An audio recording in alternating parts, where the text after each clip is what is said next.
Right. Come on in. Hey, James. It's good to see you. I see some of our regulars coming back. It's so good. If you see on the screen here too, you're in the right place here at Museum Minds. Go ahead and mute yourself. Here,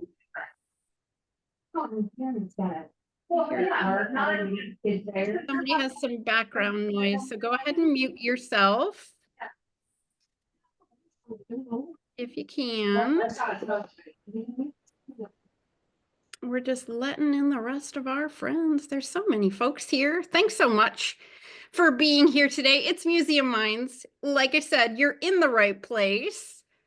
Go ahead and rename yourself because there's so many of Yay, you and he was today. And we want to know who you are, but also we want to know what organization you're from. So go ahead and put your name there. And then after your name, put your organization name. So again, if you don't know how to do that, go down to participants. Then you're going to find your name, click on more, and rename yourself. Remember to mute yourself when you come on. All of the housekeeping. Housekeeping. So good, so good. Well, we're 2 minutes in. Yay, thanks for being here. One of the things you'll see is, again, I am here alone. Rainey is traveling today. And if you've been with us for a while, you'll remember a couple of months ago, I was traveling and Rainey took over things and she did a bang up job for everybody and making sure that our message got across. Everybody was welcome, things like that. And today it's my turn. The fun thing about it is that Rainey is coming to Miami. She's coming to Florida and we're going to get to meet and hang out together. It's going to be so good. If you don't know about Museum Minds, it's this really, really cool gathering of museum people that we do every single month. Rainey from Neptune Sugar and myself, Beth Housewort from Inspired Impact, are your hosts, and we sponsor this monthly meetup between everybody in the museum world because we want to make sure that we're starting to create this really cool community of like-minded people who all get it. And if you at all have been to a conference for a museum or you've hobnobbed with your friends from museums, you know that being surrounded with people who just get it is a thing. Because when we work in museums, it's a little bit weird and some people just don't understand. So we're glad that you're here today so we can create that community and so we can talk a little bit about AI. Oh, goodness. AI is such a thing. It sure is. Oh, my goodness. So we're going to get started. Look ahead right here on the screen. Go ahead and rename yourself. If you want to go ahead and put your name in the chat, go ahead and do that. Again, the reason why we're all here together today is to create community. So even feel free to put your email address in there. If you come up with a question or in that second half of our call when we have Q&A, if you ask a really good question or plus up and answer a really good question, maybe somebody wants to reach back out to you and say, hey, what about that person that was at that place, but I can't remember their name to Google them? So feel free to put your email address in there so that people can get a hold of you later and see who you are. All right, so like I said, this is Museum Minds, and I have press record so everybody knows for this Museum Minds and everyone that is in the future, we always record the session. If for some reason you can't make it, but the topic sounds interesting, go ahead and attend, or I should say, go ahead and register because you know that the recording will be sent to you the next day if you can't make it. because we always want to make sure that everybody has the information that is there. So we've pressed record today. You're here at Museum Minds. Just a little quick review for the agenda today. 5 to 10 minutes of bookkeeping. It's just me letting people in, chatting about who we are. And then we're going to talk about learning today, this month, AI, for about 25 minutes. Then we have a super quick intermission. That is primarily for those folks who need to jump off for the second half, and I should say, for me to get a drink of water and things like that. So just a quick little intermission to mark the transition between our learning section and Q&A. So if you've been here many times, you know the drill. You know what this is all about. All right, so who are these people? Like I said, I am Beth Houseward. I run Inspired Impact. Inspired Impact is a museum consulting business. And I also do a lot of staff training and workshops. At the end of the call, you're going to hear a little bit about one of the workshops I have coming up later this month. That's all about guest interaction, a quick 1 hour. But for the most part, I work for emerging museums. I work for new museum professionals, helping them get a jump start on their knowledge in the museum industry and support and empowerment.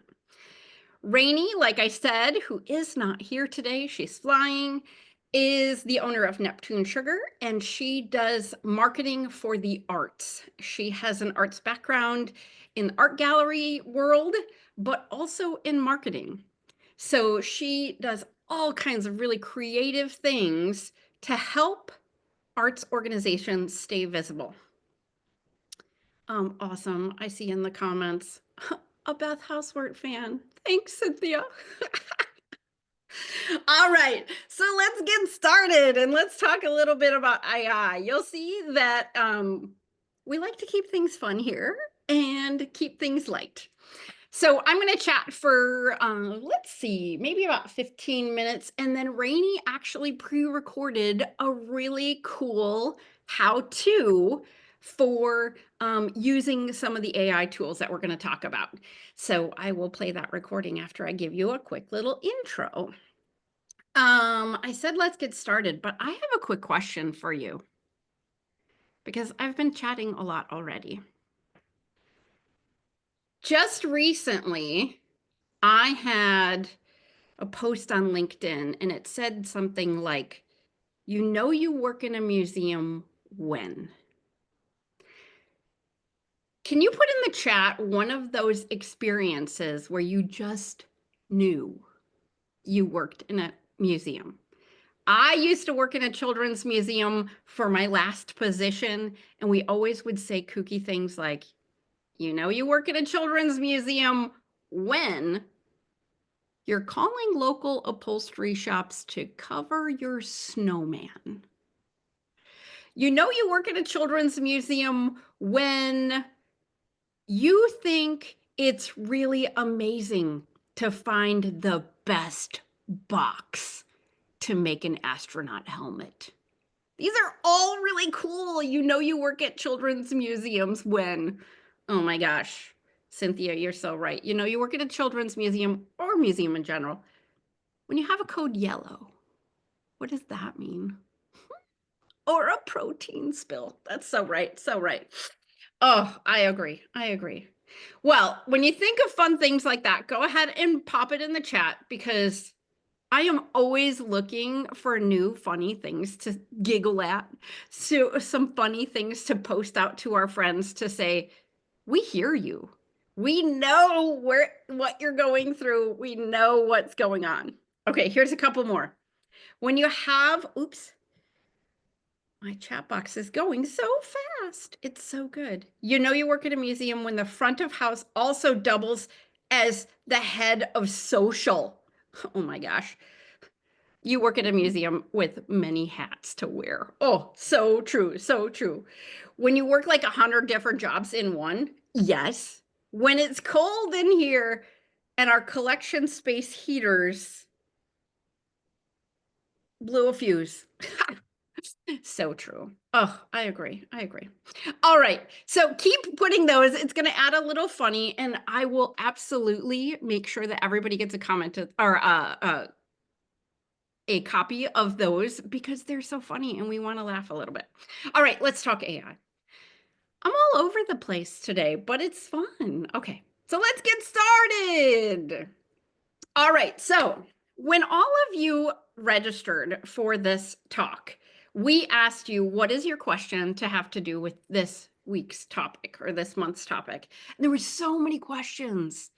If you saw my post earlier today on LinkedIn, we had over 120 questions all about AI.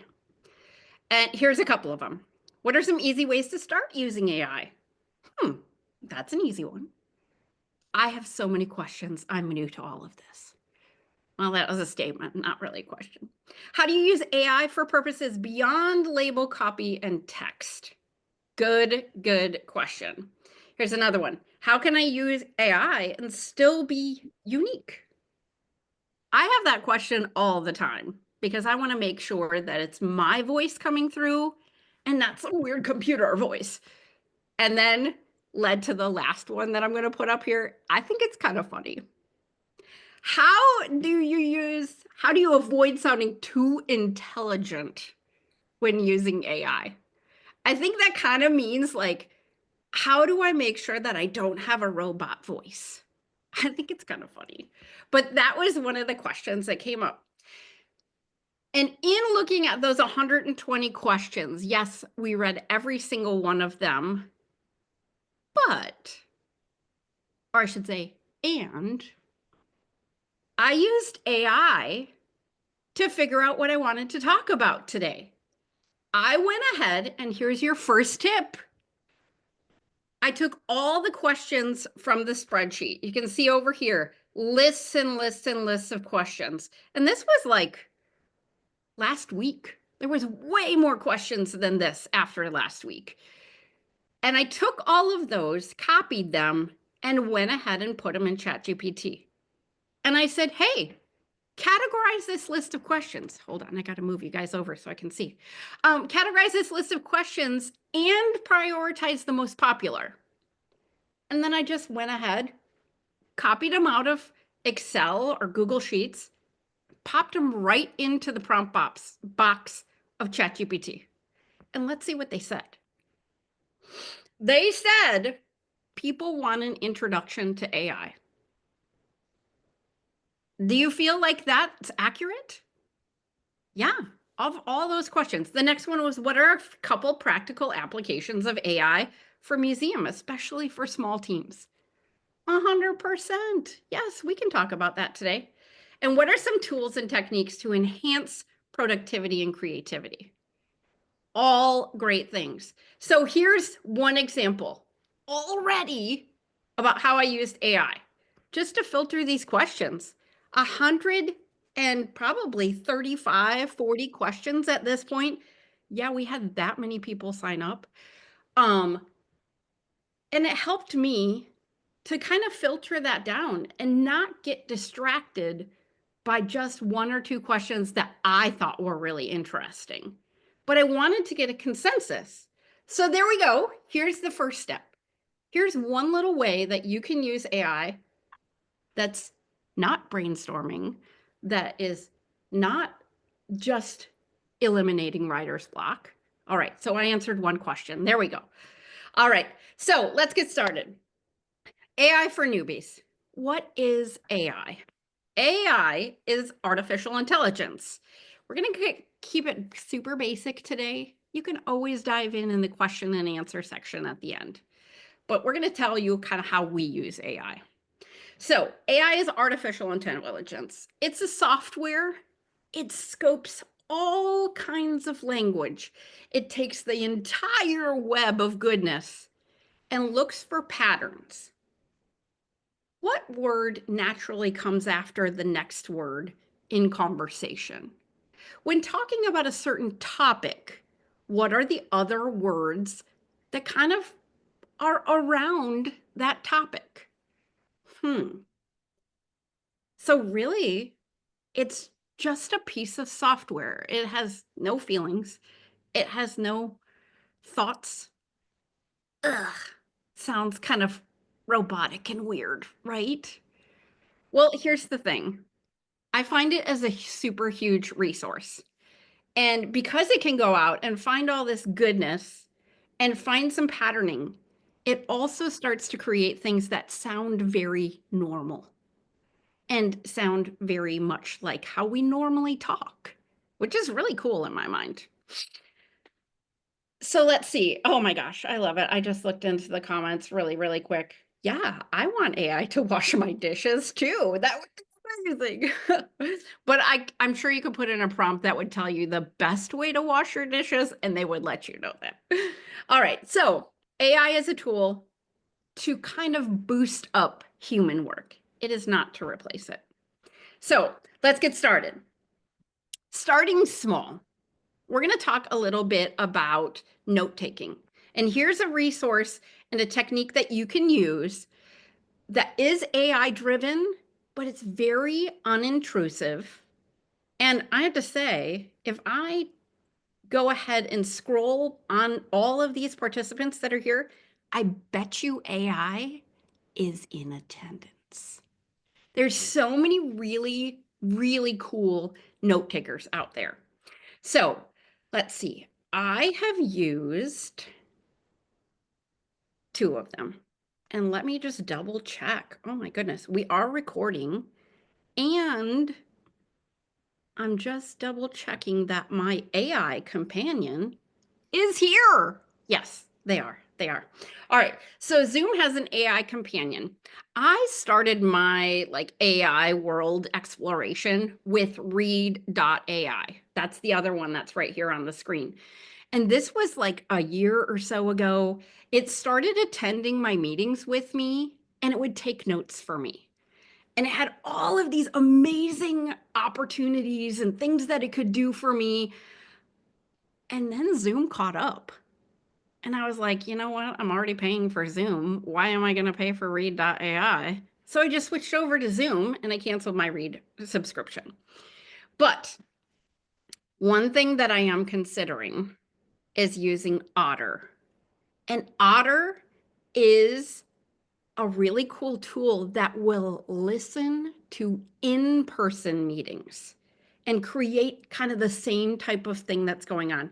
Oh my gosh, Jay, I see that Ringling, you said that they're using Otter already. Let's talk about that in Q&A. I want to know how things are going.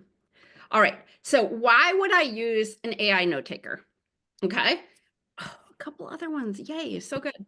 Why would I use AI note takers? Okay, here's the thing. I don't have to take notes and I can actually focus on the meeting and only write down the things that I want to write down, and I'm not losing anything. So AI is doing it for me to take all these notes. Then it's going to create some action items for us. And the cool thing about AI that I think is best with these action items is it also writes down the implied action items. You don't have to say, hey, by the way, this is an action item. No, it will say, based on the algorithm and the conversation, here is something that might be an action item. When I read through that list, if I didn't actually say one of those, it cues me to the other participants in this meeting may have thought that that was an action item. Oh my goodness, I better clarify. So that's a great one. If you pay, you saw on the last slide, Read.ai does some really cool things with coaching of did you talk too fast? Did you use non-inclusive words? Little things like that if you pay. But like here with Zoom, it's included. All right, second thing up. Oh my gosh, I need to boogie. Keeping on time. Here's another one. A lot of you have heard of ChatGPT. It's synonymous. It's been around for a long, long time, and it's a really, really great resource. Also out in the world is Claude. And I want to talk to you a little bit about Claude today. Both of these platforms are AI tools that you put prompts into to get the information that you want. And both are available for free with restrictions. And like I said here, you can pay to kind of plus up things and get some more fun things. All right, so first let's talk about Claude. I see in the chat, yes, Claude is better for academic work. I agree. I love Claude. I call Claude my best boyfriend ever. Oh my gosh. I think he's amazing. It's so, so good. So I really go to Claude more for things that have a human voice, things that go ahead and tell me that it sounds more human. It really does, even though it's not. It's really good at analysis, detailed explanations. You can actually change the voice on it to be concise or explanatory, things like that. So you can change the voice. The one thing that's different about Claude, and okay, maybe he's not the best boyfriend ever, he cannot search the web. So Claude and I stay in our own little bubble here in my office, and it's just a little love fest all the time. All right, but then there are days that I visit with ChatGPT. So, oh, somebody else thought Claude was a she. Oh my gosh. Yes, most definitely non-binary. They. Claude is a they, and we're good. We're good. Then we might go over to ChatGPT to like take a little vacation away from the love fest and get down to business, because ChatGPT is all about brainstorming. It is about creating agendas, outlines, things like that. That's where it really excels. Not so much talking like a human, but creating content for you. I love ChatGPT for that. The other thing, I do pay for ChatGPT because it can go out to the web. If you're on a free version and you're asking either Claude or ChatGPT for things that have sources, they're gonna make them up. Or they're going to go back to 2019 and give you information from when it sourced all of the information way back when. You're not going to get up-to-date information unless you pay, because that's when it goes out to the web and gets you some really up-to-date stuff. I love it. It's so good. All right, so what's next? Here are some reasons why I love Claude so much. Yeah, ChatGPT too. He always follows my lead. I have gotten to the point that my prompts are literally just brain dumps. I want this. I want that. Rainie's going to show you in her recording how she writes prompts, and it's so good. They're always happy to do their work, and they welcome corrections. I go back to my AI prompts at least 3 or 4 times. And I say, make this longer, make this shorter, make this easier to read, make this encouraging, make this enthusiastic. Make sure that there's a bullet pointed list in this. I tell them all kinds of corrections, and they remember me. If I ask them to be encouraging and enthusiastic every single prompt, eventually the outcomes are that way. And it's easy on the eyes. This is a funny one. Oh my gosh. When ChatGPT and Claude first started, when you put a prompt in ChatGPT, it had an answer the speediest you've ever seen. So fast that you couldn't even read it on the screen. And that reminded me that it was a computer. And I was like, you know what? I don't want to be reminded every time that this is a computer. And Claude just brought the prompts up a little bit slower, and almost like it was typing on the other side. Like marketing genius on the side of Claude. I'm sorry, but I want it to be like I'm chatting with a friend. So that's why I love Claude that much more for those types of things. ChatGPT has slowed down, so now it looks like it's typing a little bit more. So just kind of little weird things.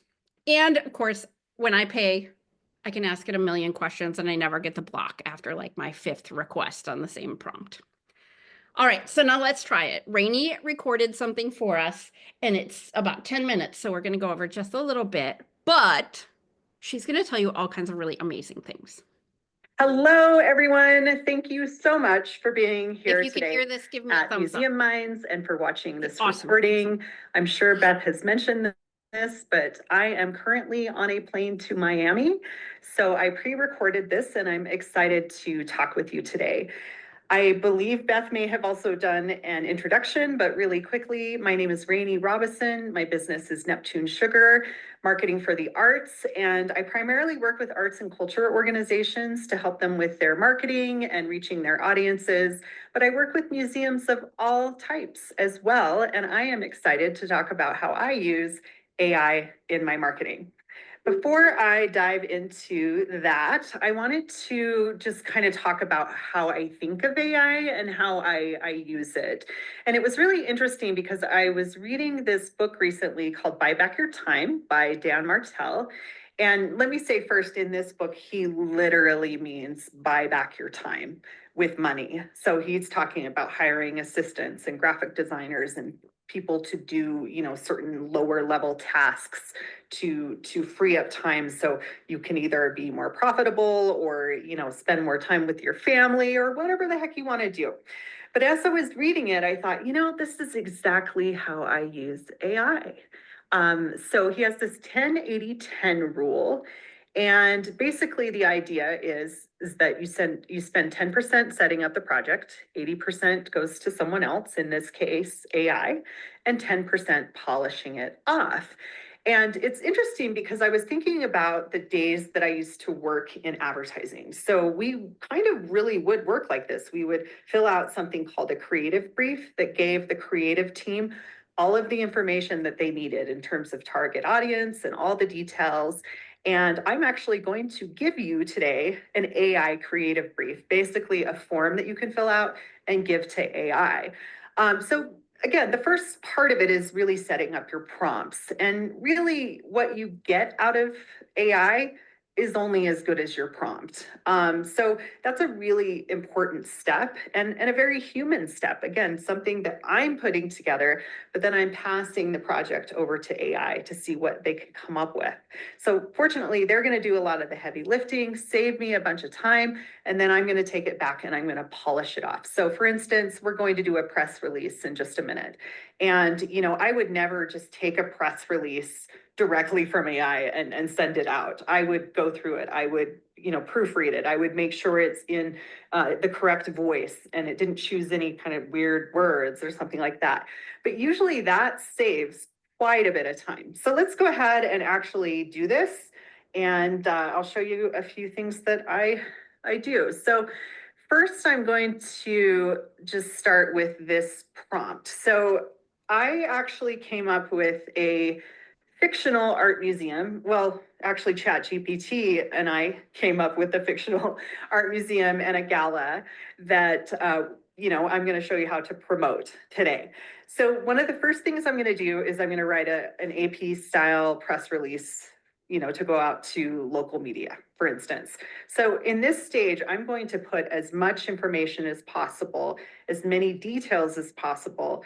I just don't have to actually write the press release. So it came up with this museum called Lindenwood Museum of Art in Cedar Ridge, Colorado, with this whole themed gala. So I'm going to go straight to ChatGPT and I'm going to put this prompt in here. So of course, for time's sake, I wrote the prompt ahead of time and let's see what it comes up with. So, oh my gosh, beautiful. It knows how to write a press release. It knows basically the exact structure. There's going to be a quote. There's the quote. It will always put a quote from the director or something like that. And you can also say, at this point, like, I really hate that quote. Can you come up with something else? Or you can kind of guide it. I want the quote to be about this. Or you could put, just an actual quote in there. The other thing you can do too is you can upload a previous press release. So say from last year's gala and say, hey, make sure that it's in this voice. And that will also help direct it. So it sounds like a person, and it sounds like your organization and not just whatever. So I think it did a pretty good job. Again, my work isn't done, or I could say it needs to be a little longer, or, and at this point, it really can become a conversation where you just kind of keep tweaking it and say, take this out, put this back in. I can copy and paste this into a Word document, and then I'll really work with it and make sure that it is absolutely fabulous before it goes out to the press. So I think that would save a lot of time. I'm a good writer, but I'm a slow writer. And so a lot of times this just kind of gives me a structure to work with. And then, again, it would have at least saved me an hour right there. So another step in marketing this gala is, say my board would like a copy, or they always like to see copies of the press releases. But, I think this is a little formal, and I don't know, I want it in kind of a more friendly tone. So let's say, so I put together another one. Please write another version of this press release in Chicago style, using less formal and more friendly tone. And again, this is something that I could also adapt to my email newsletter. So it's just kind of taking the same information and just kind of repackaging it for different purposes. So I'm going to take this prompt, put it into ChatGPT, and see what we get. And so far, so good. I'm liking this, but again, anything I see, I can say, hey, take this out, da, da, da, da. Now, this is really interesting too, because when I asked for this before, when I was kind of, seeing what I was going to present on, it gave me emojis instead of bullet points. And I was like, no, we're not doing emojis, not in this circumstance. But what I think is interesting is it didn't give me emojis this time because I had asked it to get rid of them earlier. So my point is that it is really interesting to see how ChatGPT adapts to you. And it really does, especially if you have a paid account. Okay, so say, I spend some time proofreading this, making sure it's good. Okay, check, throw that in a copy, send it to my board. I could ask it now to, kind of change it to a newsletter by uploading it last year's newsletter, again, make sure it sounds kind of like this. Check. Oh my gosh, I got so much done, and I'm like 5 minutes into this. And then the marketing plan itself. So let's start thinking about that. And same thing, again, you could say, hey, this is what we did last year. You could ask it to give you new suggestions, or just say, I want to do exactly what I did last year, but I need the messaging to change in such and such a way. And I created another prompt for an actual marketing strategy. So again, it has a lot of this information. And the nice thing is too, is it's still in the same conversation about the press release. So it already knows all those details as well. And so I'm going to put this in there and see what it does. And so it literally, again, it knows how to write a marketing plan. Now, a question that might come up is like, is it the right thing to do? Is it giving me the right answers?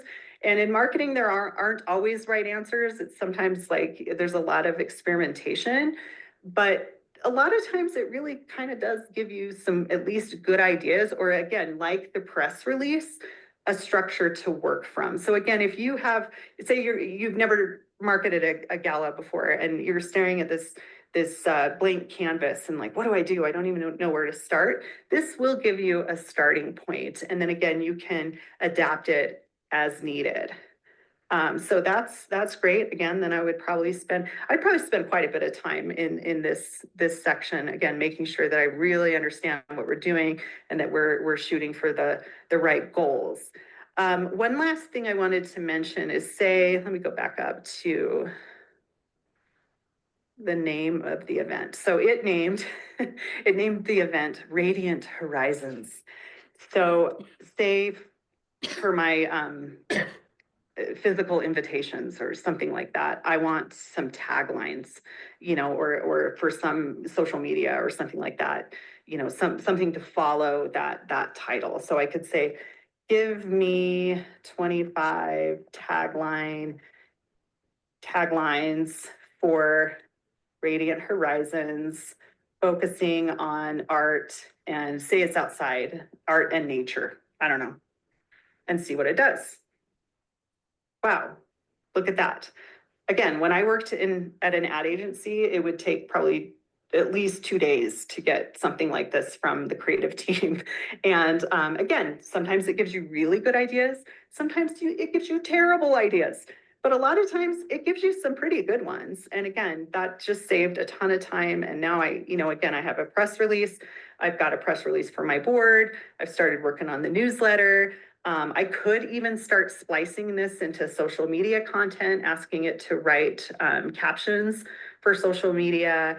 But yeah, it just has been an amazing tool for me. And I wouldn't say that it's something that necessarily replaces humans, because I still think there is a huge place for humans in the creative process and coming up with marketing campaigns. But a lot of times, again, when you just got to get something done, it can be such an amazing tool. And it really is one of those things where I think, how did I ever live without this? Just like my phone. I don't know how I ever lived without it. I am so, I hate to say dependent, but I use ChatGPT and Claude quite a bit, and it helps. And right there, I think I've saved 3 to 4 hours. So hopefully you walk away today with some new ideas. I'm sure most of you have tried ChatGPT. That's a hard thing to say sometimes. But again, I hope today you'll leave with a few new ideas. And if you ever want to talk to a human about your marketing, give me a call. I'm sure Beth will give you the information for free discovery calls. And that's what I have. So back to you, Beth. Thank you, everyone. So fun, right?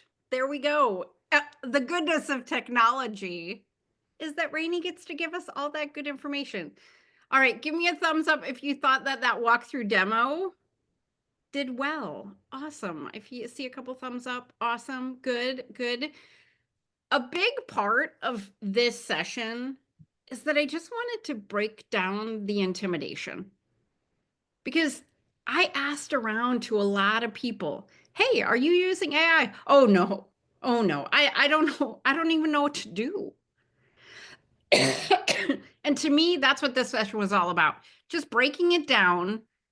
It doesn't have to be intimidating, all kinds of things like that.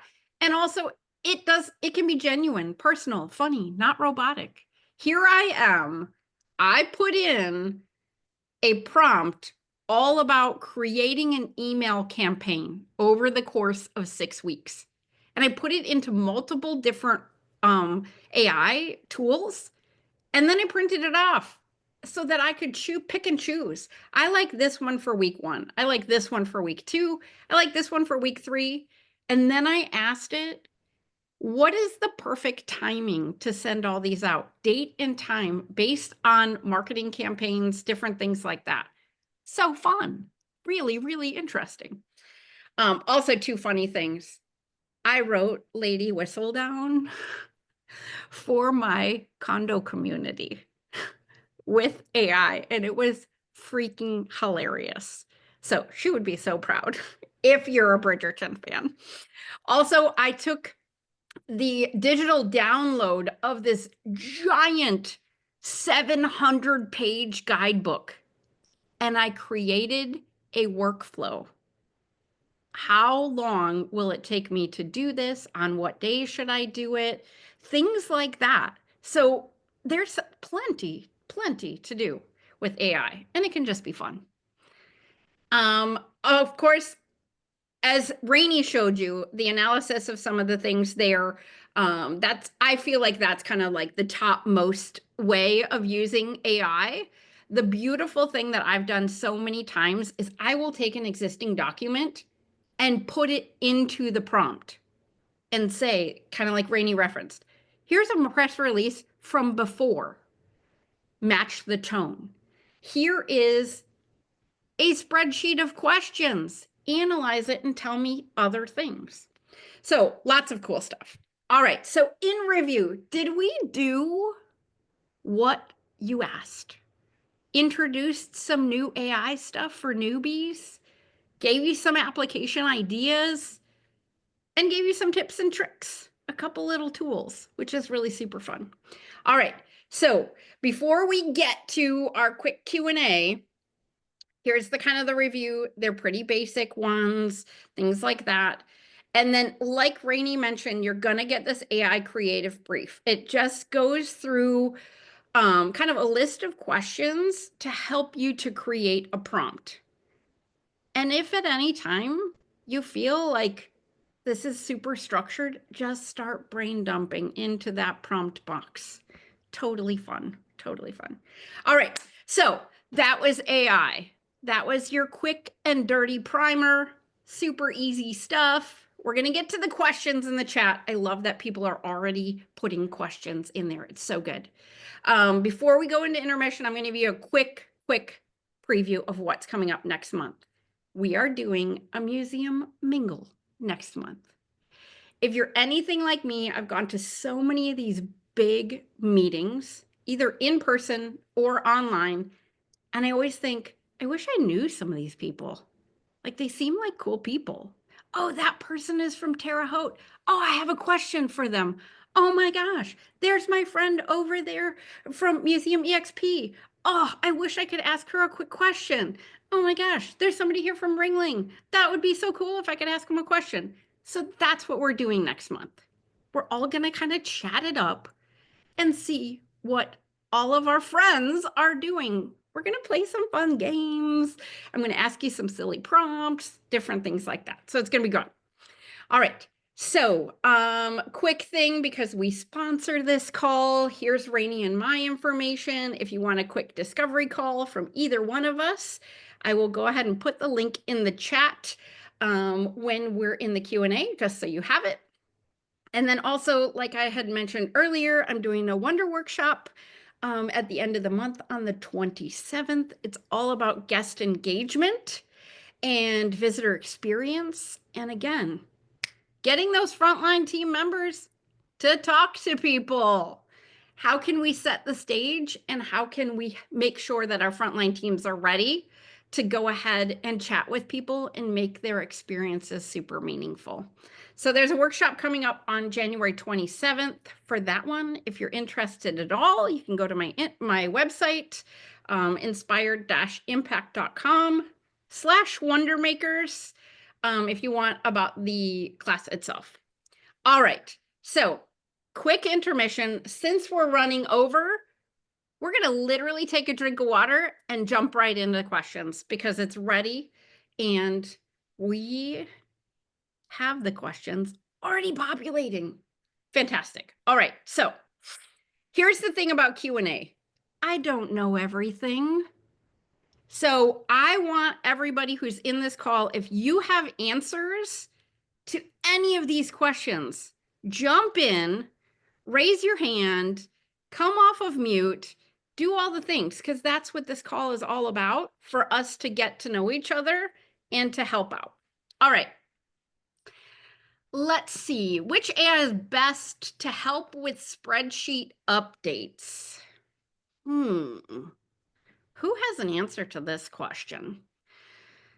From what I'm understanding, it says, I have a complicated Excel to track and calculate bi-weekly timesheets, and I need to update it for 2025. Good question. I don't use AI and spreadsheets all that much. Who has an answer? I'll jump in, I guess. Give it to me. I don't have a really great answer, but I'll try to jump in and help. I know Excel, if you're using Excel spreadsheets, has a plugin that you can do for ChatGPT. It's not free though. You have to buy an access token or something. But with that, with that plugin, you can have it analyze rows or columns, or look at your data, and you ask it questions just like generative AI. And so that's one way. And then how to learn how to do that, I'd recommend using YouTube videos, and or use ChatGPT itself. Go outside of Excel and use ChatGPT and like ask it, how do I do this with Excel? And it'll tell you. I do that a lot. Right? if we didn't have YouTube, you know what I mean? Like literally. The other thing that I'm looking at right now is the use of Zapier. And maybe this is something that you guys are doing too, which again, I need to be educated on this. Zapier is kind of a piece of software that helps two programs talk to each other. So like when I have people register for my workshop over on the Kajabi platform, it takes that registration and all of their information, and through Zapier, it then puts it into my email service provider, or it then puts it into an Excel spreadsheet that is a roster of all the people who have signed up. And these are automations. And that was one of the things Rainey and I talked about. I said, we really need to keep it super basic because automations are also AI. But today we're just talking about brainstorming and, you know, different things like that. So interesting. Oh, yes. All right. So let's see. Let's go for another question. And then I have some answers to put up in the chat box as well. Ooh, any suggestions on generating presentations or podcasts? Good question. Good question. All right. So one of my friends just posted presentation.ai as an opportunity. Also, you can use ChatGPT and Claude to create scripts for your podcasts. So that's really awesome. Another one that I've heard of as well is Napkin. And Napkin does a lot of like charts and graphs and different things like that. If you're redoing your org chart, if you want to do a visual workflow, you can use Napkin. Like Napkin, I'm going to, you know, that, things like that. Let's see. All right. Does anybody else have a good question? Come on here and go ahead and ask it. Come off mute. I have a question. Yes, give it to us. I was wondering, does anybody have frameworks or any almost code of conduct for how they use AI within their organization? So how they use it within their organization, specifically for marketing or for work efficiencies? I love, love, love this question. It was one that came up after kind of those top three, and it was all about ethics and like how to use. It wasn't something that I was going to like super dive into in our presentation, but I would love it if there are any other museums on right now that have that. Anybody? Standard operating procedures, how to use it? We're not using them in our museum specifically, but the Ringling Museum of Art is under the governance of Florida State University. And so I teach museum studies courses there, and the college I teach for has AI ethics language that we include in our syllabi. So we are thinking in that direction with our students and putting that kind of language. I did my first assignment last semester where I asked students to use AI tools and then credit AI and cite their work that included AI, any kind of AI element to it. And then we have a fellow at the museum. One of our fellows is looking at our business processes and is currently working on some best practices, but then that idea of ethics, but we're not there quite yet. I love that. I love that, especially because I myself have teenagers who know all about AI. And I can tell you in a vulnerability moment right here, when I help them with their homework, I use AI because it helps. And I don't actually have to read the entire book that they read. And AI is going to tell me the answers to all of the list of 25 questions that they have. So maybe I'm on the verge, but I hide my screen and then I ask them to answer, and I'm like, yeah, did you ever think about?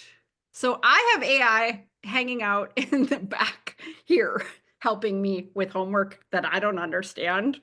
And I have to say, pardon me, I have to say that there are other AI tools out there, like, oh, what was the one my 15-year-old used the other day, like question.ai, and he literally could take a picture of a math problem and it would give him the answer. I was like, how are you learning anything, kid? So it's really interesting to hear how Ringling is responding to that. I really appreciate that answer, Jay. Thank you so much. One of the questions that just came up, Tamara, do you want to come on and ask your question, Tamara? Sure. So I'm curious to hear from from folks about what are the tools that you've tried and discarded because they really didn't live up to the hype. Because I think there are a lot of things that are really useful, and then there are also a lot of things that are, maybe not the tools we need. So I'd love to hear your experience with that. I agree. And I have to say that there have been many times I've put a prompt into ChatGPT and I felt like I got garbage.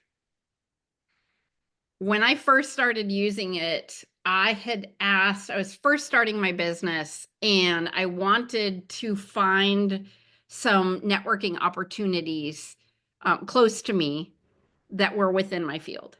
Every single one that they gave to me was fake. And I was like, this is garbage. This is nothing. Like, and I think that just kind of reiterates, like, we have to take it for a grain of salt. This is computer and so no, once you pay, that's where they get you. Then you actually have cited sources. And I just did something recently and it gave me every single listed source of where it got stuff from. So I thought that was great. One of the things that made me giggle, and come off mute anybody else who's got a really tragic one, while I'm giving this opportunity. One of my friends said, hey, look up goody2.ai. It's the Goody Two Shoes AI platform, and literally everything you put into it, it analyzes it down to the fact that you just probably shouldn't do anything. It just is funny. It's really funny. So if you're going for that side of things and just looking for a hyper analyst, Goody Two. All right. Anybody else? Anybody else have a tragic fail on AI? Somebody put a lot of things. Jay put, oh, thanks for the syllabus statement. Any tragic fails? I don't have a tragic fail, but just a little advice. Kind of what you were just speaking about, Beth, as a way to combat some of the very generic answers that ChatGPT can give you. If you have, especially if you have like foundation documents or a strategic plan or interpretive plan that you can upload into your ChatGPT, you can actually, and this is on the paid plan, but you can create your own custom GPTs that then when you're talking to it, it's going to be pulling the information that's specific to your museum. And that makes the answers that you're getting much more applicable. Yeah, absolutely.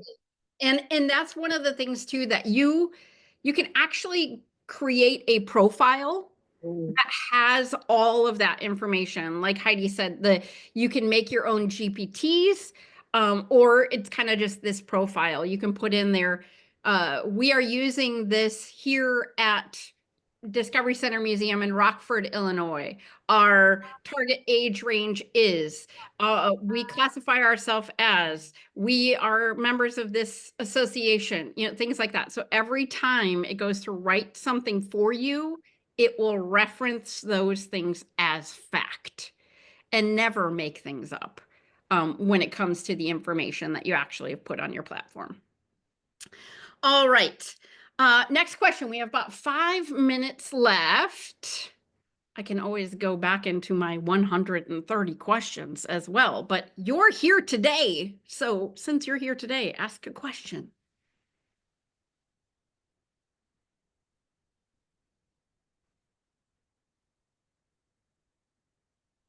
Anybody, raise your hand or give me something in the chat. I'm going to go ahead and open our other big document of questions as well. In the meantime, remember to sign up for next week or next month's Museum Minds. It's going to be super duper fun. You can always go to museumminds.com for that as well. All right, so here's all of our questions. Let's see.